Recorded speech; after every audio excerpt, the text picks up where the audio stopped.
இந்த வீடியோல நாம பார்க்க போறது gaseous exchange in respiration in plant physiology.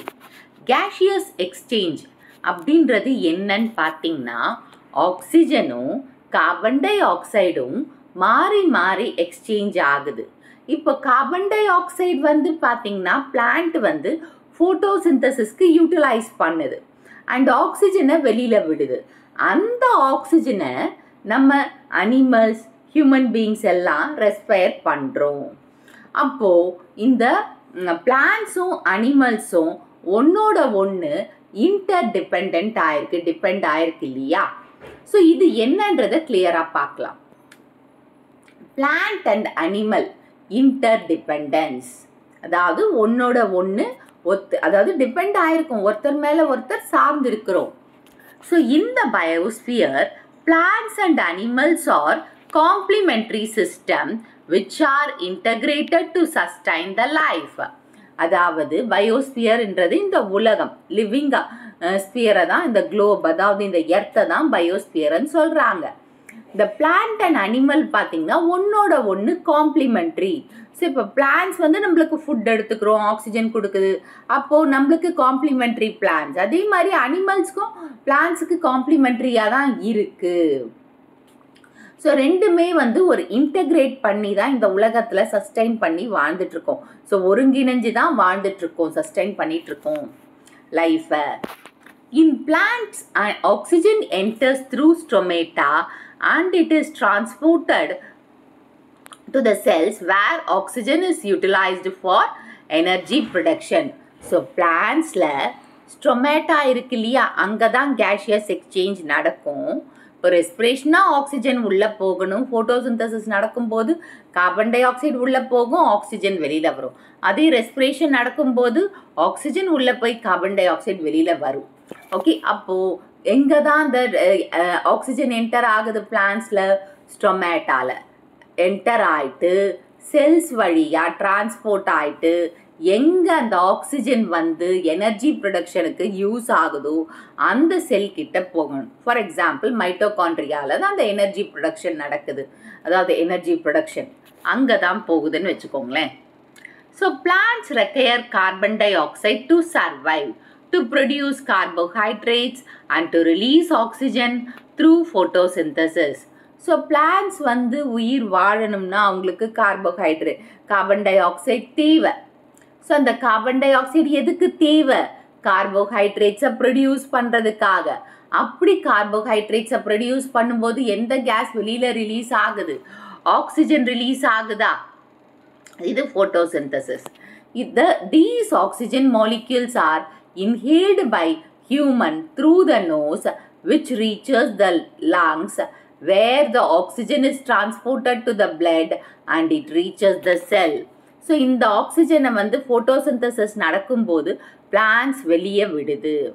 அந்த ஆக்சிஜனை ஹியூமன் வந்து நோஸ் மூலமாக இன்ஹேல் பண்ணி அதை வந்து லங்ஸுக்கு எடுத்துகிட்டு போகுது. ஆக்சிஜனை லங்ஸுக்கு எடுத்துகிட்டு போகுது. லங்ஸில் இருந்து ஆக்சிஜனை பிளட்டுக்கு டிரான்ஸ்போர்ட் பண்ணி மற்ற செல்ஸை ரீச் பண்ண வைக்குது.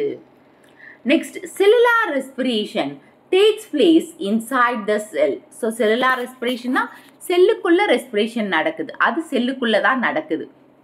A specialized respiratory system is present in animals but is absent in plants for delivering the oxygen inside the cell. So இந்த செல்லுலார் ரெஸ்பிரேஷன் செல்லுக்கூட ரெஸ்பிரேஷன் நடக்குது இல்லையா, அது அனிமல்ஸில் தான் இருக்குது, பிளான்ட்ஸில் இல்லை. But the cellular respiratory stages R similar in both plants and animals which hint an evolutionary divergence. So cellular respiration வந்து பார்த்திங்கன்னா அனிமல்ஸில் தான் இருக்குது, பிளான்ட்ஸில் இல்லை. ஆனால் இந்த ரெஸ்பிரேட்டரி ஸ்டேஜஸ் இருக்கு இல்லையா, அந்த ரெஸ்பிரேஷன் நடக்கும்போது 4 ஸ்டேஜஸ் இருக்குது.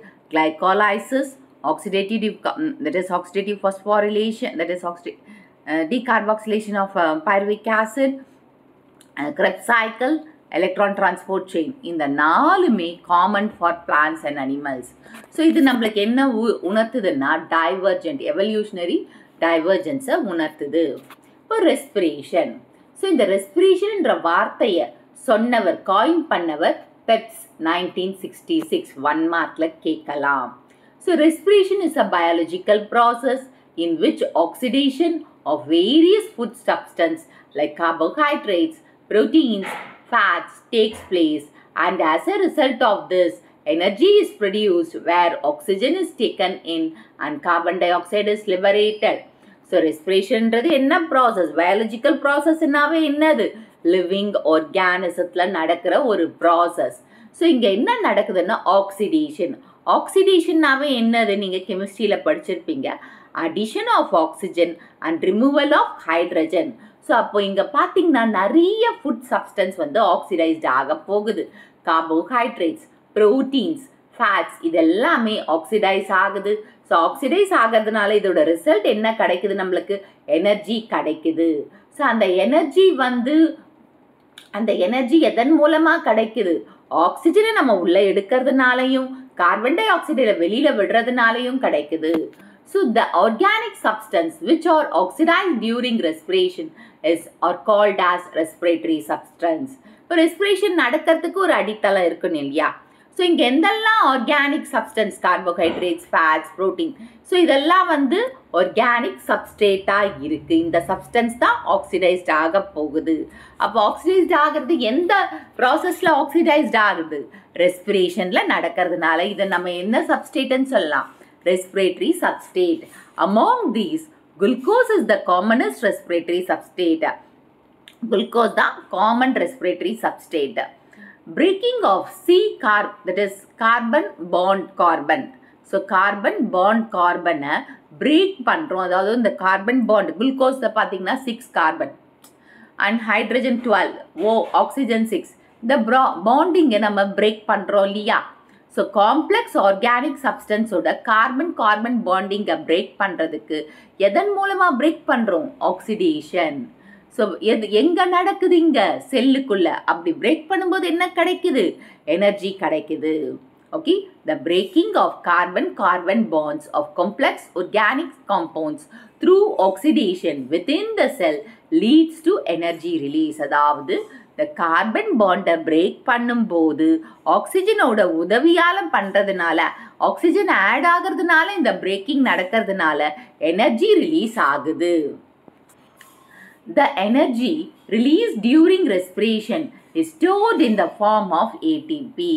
ஸோ இந்த எனர்ஜி ரிலீஸ் ஆகுது இல்லையா? அதை நம்ம ஸ்டோர் பண்ணி வைக்கணும் இல்லையா? எப்போவுமே யூஸ் பண்ணுவோம். ஆனால் தேவைக்கு அதிகமாக நம்ம எடுத்துக்கிற குளுக்கோஸ் மாலிகுல்ஸ் வந்து அதிகம். கார்போஹைட்ரேட்ஸ் நம்ம நிறைய எடுக்கிறோம். அதை வந்து ஸ்டோர் பண்ணி வைக்கணும். ஸ்டோர் பண்ணி வச்சாதான் நம்ம வேலைக்கு யூஸ் ஆகும்போது எனர்ஜியை யூஸ் பண்ணுவோம். ஸோ அது எப்படி ஸ்டோர் ஆகுது? ATP, adenosine triphosphate. இது ஒரு நியூக்ளியோடைடு. இதுதான் எனர்ஜி கரன்சி ஆஃப் த செல். அப்படி எனர்ஜி ஸ்டோர் ஆகும்போது எது லிபரேட் ஆகுதுன்னு பார்த்தீங்கன்னா ஹீட் வந்து லிபரேட் ஆகுது. So respiration occurs in all living cells of the organism. எல்லா லிவிங் ஆர்கானிசத்துலேயும் ரெஸ்பிரேஷன் நடக்குது. And the overall reaction of ரெஸ்பிரேஷனை பார்த்தீங்கன்னா ரிவர்சல் ஆஃப் ஃபோட்டோசிந்தசிஸ் மாதிரி இருக்குது. இப்போது C6H12O6 இது குளுக்கோஸு. குளுக்கோஸோட ஆக்சிஜன் சேர்ந்தா இந்த எப்போவுமே பார்த்தீங்கன்னா ஒரு கெமிக்கல் காம்பவுண்டோட ஆக்சிஜன் சேர்ந்ததுன்னா ஆக்சிடேஷன் ப்ராடக்ட், ஆக்சிடேஷன் ரியாக்ஷன் அது. இப்போது குளுக்கோஸோட ஆக்சிஜன் சேர்ந்து நம்மளுக்கு என்ன கிடைக்குதுன்னு பார்த்தீங்கன்னா கார்பன் டை ஆக்சைடு வெளியில் வருதா, வாட்டர் கிடைக்குது, கூடவே எனர்ஜியும் கிடைக்குது. அண்ட் இப்போது இந்த ஃபோட்டோசிந்தசிஸ் இது பாருங்கள். இப்போது கார்பன் டை ஆக்சைடு ஃபோட்டோசிந்தசிஸ் ரியாக்ஷனோட ரிவர்சல் சொன்னேன் இல்லையா? Carbon dioxide, water, solar energy and chlorophyll, solar energy சேர்ந்தா நம்மளுக்கு என்ன கிடைக்குது? குளுக்கோஸ் கார்போஹைட்ரேட் ப்ராடக்ட் கிடைக்குதா, ப்ளஸ் ஆக்சிஜன் வெளியில் போகுது. இது ஃபோட்டோசிந்தசிஸ். ஆனால் ஃபோட்டோசிந்தசிஸோட ரிவர்சல் தான் ரெஸ்பிரேஷன் சொல்லியிருக்கோம். இப்போ குளுக்கோஸ் எங்கேருந்து கிடைச்சிது? ஃபோட்டோசிந்தசிஸ்லேருந்து கிடைச்சிது, ஃபுட் மெட்டீரியல். ப்ளஸ் ஆக்சிஜனோட சேர்ந்து என்ன கிடைக்குது? வாட்டர், கார்பன் டை ஆக்சைடு கிடைக்குதா? So chemical energy. அப்போது என்ன நடக்குது? Heat energy. கெமிக்கல் எனர்ஜியில் நம்மளுக்கு என்ன கிடைக்குதுன்னு சொன்னோம்? ஏடிபியும் ஹீட்டும் கிடைக்குது. இங்கே சோலார் எனர்ஜியை வச்சு ஃபுட்டை ப்ரொடியூஸ் பண்ணுறோம். அதே ஃபுட்டை ஆக்சிடைஸ் பண்ண பிறகு நம்மளுக்கு எனர்ஜியாக ஏடிபியும் ஹீட்டும் கிடைக்குது. ஹீட்டு வந்து லிபரேட் ஆகிடுது, எனர்ஜியை நம்ம ஸ்டோர் பண்ணி வைக்கிறோம். ஸோ இதுதான் பாருங்க த ஃபோட்டோசிந்தசிஸ் ரியாக்ஷன். அதாவது சன் மூலமாக ஃபோட்டோசிந்தசிஸ் நடக்குது, நைட்டில் ரெஸ்பிரேஷன் நடக்கிற மாதிரி போட்டிருக்காங்க இங்கே. Depending upon the nature of respiratory substance, Blackman divided the respiration into two. அதாவது ரெஸ்பிரேட்டரி சப்ஸ்டேட் இருக்கு இல்லையா, சப்ஸ்டன்ஸ் ஆர் சப்ஸ்டேட். ரெஸ்பிரேஷன் இப்போ கார்போஹைட்ரேட் சொன்ன, ஃபேட் சொன்ன, ப்ரோட்டீன், அதை வச்சு பிளாக்மேன் என்ற சயின்டிஸ்ட் வந்து 2 வகையான ரெஸ்பிரேஷன் நடக்குதுன்னு சொல்லியிருக்காரு. Floating respiration and protoplasmic respiration. Floating respiration பார்த்தீங்கன்னா கார்போஹைட்ரேட்ஸ், ஃபேட் அண்ட் ஆர்கானிக் ஆசிடை ரெஸ்பிரேட்டரி சப்ஸ்டேட்டாக யூஸ் பண்ணால் அது ஃப்ளோட்டிங் ரெஸ்பிரேஷன். இது ஒரு காமனான மோட் தான். இந்த ரெஸ்பிரேஷன் காமனான மோடு. இதில் எந்த டாக்ஸிக் ப்ராடக்ட்ஸும் ப்ரொடியூஸ் ஆகாது. ஸோ ஃப்ளோட்டிங் ரெஸ்பிரேஷனாக என்ன? கார்போஹைட்ரேட்ஸ், ஃபேட்ஸ், ஆர்கானிக் ஆசிடை ரெஸ்பிரேட்டரி சப்ஸ்டேட்டாக வச்சு ப்ரொடியூஸ் பண்ணுறது தான் ஃப்ளோட்டிங் ரெஸ்பிரேட்டரி சப்ஸ்டேட்டா. இல்லைன்னா ஃப்ளோட்டிங் ரெஸ்பிரேட்டரி சப்ஸ்டேட் கிடையாது, ஃப்ளோட்டிங் ரெஸ்பிரேஷன். அண்ட் இது ஒரு காமனான மோட். இதில் எந்த டாக்ஸிக் சப்ஸ்டன்ஸும் டாக்ஸிக் ப்ராடக்ட்ஸும் ப்ரொடியூஸ் ஆகாது.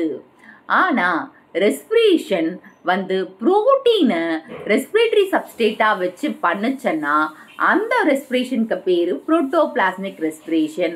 அண்ட் இது வந்து பார்த்திங்கன்னா ரொம்ப ரேரான ஒன்று. இங்கே பார்த்திங்கன்னா ரேரான ஒன்று. அண்ட் இது வந்து ஸ்ட்ரக்சர் அண்ட் ஃபங்க்ஷனல் ப்ரோட்டீன்ஸை டெப்ளீட் பண்ணுது. அதாவது அவங்களோட ஸ்ட்ரக்சரையும் ஃபங்க்ஷனையும் ப்ரோட்டீனை மாற்றி என்ன ப்ரொடியூஸ் பண்ணுது? டாக்ஸிக் சப்ஸ்டன்ஸை ப்ரொடியூஸ் பண்ணுது. ஓகே, இது 2 மார்க்கில் கேட்கலாம். புரோட்டோபிளாஸ்மிக் ரெஸ்பிரேஷனா என்ன, ஃப்ளோட்டிங் ரெஸ்பிரேஷனா என்னன்னு சொல்லி. Next compensation point. காம்பன்சேஷன்னாவே இதுக்கு பதில் இது அந்த மாதிரி. But dawn and dusk the intensity of light is low.